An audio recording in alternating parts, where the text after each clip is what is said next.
On May 20th, 1999, a young doctor was pulled out from under a sheet of ice with no pulse, no breath, and fixed, dilated pupils. Her name was Anna Bågenholm, and by every signal medicine uses to define death, she was gone. Her heart had been stopped for more than 2 hours. Her core body temperature had fallen to 13.7 degrees Celsius, the coldest a human being has ever been recorded, and still lived. This is the story of how severe hypothermia almost killed Anna Bågenholm, and how the exact same cold is the only reason her brain came back. We follow her body minute by minute. Anna Bågenholm was 29, a trainee radiologist in northern Norway. That evening, she was off-piste skiing with 2 colleagues down a familiar gully. A thin mountain stream ran through it, half frozen, with a small waterfall. Crossing the ice, she lost her edge and fell, head first, toward the water. The current pulled her under an 8-inch thick shelf of ice. Her head and torso vanished beneath it. Only her skis and feet stayed above. Her friends grabbed her boots and held on. They could not pull her out, and the water closing over her was almost exactly 0 degrees. Under the ice, Anna found a small air pocket and kept struggling. Her first defense fired immediately. Shivering, muscles burning fuel to make heat. In freezing water, it's a losing fight. As her core dropped, the stages came in order.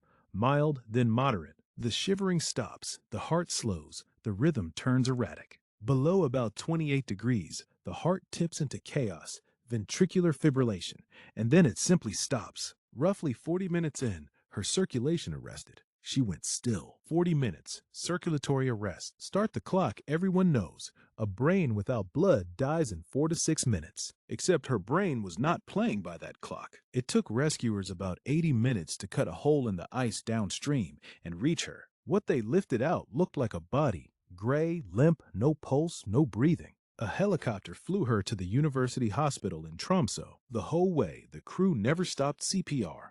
Over an hour of compressions on a chest whose heart had nothing left to give. 80 minutes under the ice. When she arrived, the numbers were absolute. Core temperature, 13.7 degrees. No heartbeat, a flat line. Open the textbook, and there is no argument. This patient is dead. But the doctor leading the team held to an old principle of extreme cold. Nobody is dead until they are warm and dead. Here's why that's physics. For roughly every 10 degrees a body cools, its metabolism falls by about half. At 13.7 degrees, her brain's demand for oxygen had collapsed.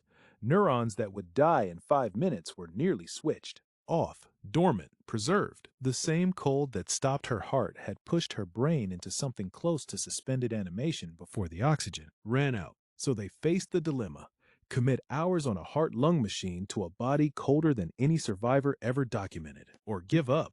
They chose to treat. They connected her to cardiopulmonary bypass, a machine that takes the blood out, warms it, and returns it. There is no shortcut. You raise the temperature slowly, degree by degree. Rewarming is its own danger. The heart can throw lethal rhythms. The pressure can crash. The room waited on a number climbing far too slowly. And then, as her core passed into the 20s, the flat line broke. A tremor of fibrillation, a shock, and a rhythm caught. After more than 2 hours of total standstill, her heart was beating again. 2 hours, heartbeat restored. The way back was long, weeks on a ventilator. Nerve damage left her hands weak for months, and rehabilitation tested everything. But she recovered, almost completely, and went back to work as a radiologist at the same hospital that had refused to let her go.